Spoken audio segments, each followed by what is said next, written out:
ముమ్మిడివరం మండలం 10వ మైలురాయి సెంటర్ వద్ద శనివారం రోడ్డు ప్రమాదం జరిగింది. జాతీయ రహదారి 216పై కలకత్తా నుంచి భీమవరం వైపు వెళ్తున్న కంటైనర్ వ్యాన్ ఎదురుగా హైదరాబాద్ నుంచి ఎదుర్లంకకు వెళుతున్న ప్రైవేటు ట్రావెల్స్ బస్సును తప్పించబోయి రోడ్డు పక్కనున్న డాక్టర్ బిఆర్ అంబేద్కర్ విగ్రహాన్ని ఢీకొట్టింది. ఈ ఘటనలో అంబేద్కర్ విగ్రహం పూర్తిగా ధ్వంసమైంది. కంటైనర్ వ్యాన్ ముందు భాగం కూడా తీవ్రంగా దెబ్బతింది. వ్యాన్ డ్రైవర్ స్వల్ప గాయాలతో బయటపడగా ప్రమాదంలో బస్సులోని ప్రయాణికులకు ఎలాంటి ప్రమాదం జరగలేదని సమాచారం. ఈ ఘటన పై పోలీసులు కేసు నమోదు చేసి దర్యాప్తు చేపట్టారు.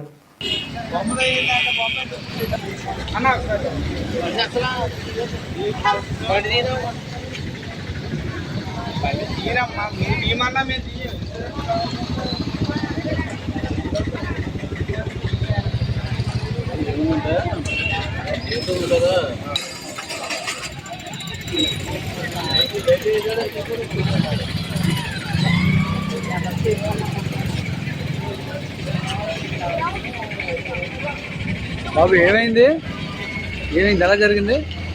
అటు నుంచి వస్తున్నానండి, అటు బ్యారికేడ్ పెట్టుంది. నేను లైట్లు ఆన్ చేశా, హైటెక్ ఆయన ఇటు నుంచి వెళ్తున్నారు. ఆయన ఆగుతారు కదా అనుకున్నా, నేను దగ్గర గంట వచ్చి నాకు ఆయన లైట్లు వేసుకుని రైట్ కి వచ్చేసా. నేను బ్రేక్ కొట్టా, కంట్రోల్ ఒకసారి మీరు టీవీ నైనండి, ఒకసారి టీవీ నైన్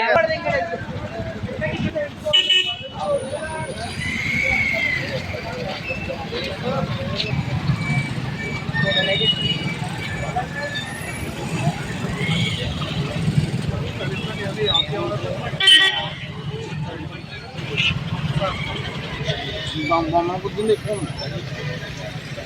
అదేం తక్కువ క్వాలిఫికేషన్ అయినా కొన్ని సేవ్ అయిపోతుంది మనోడు.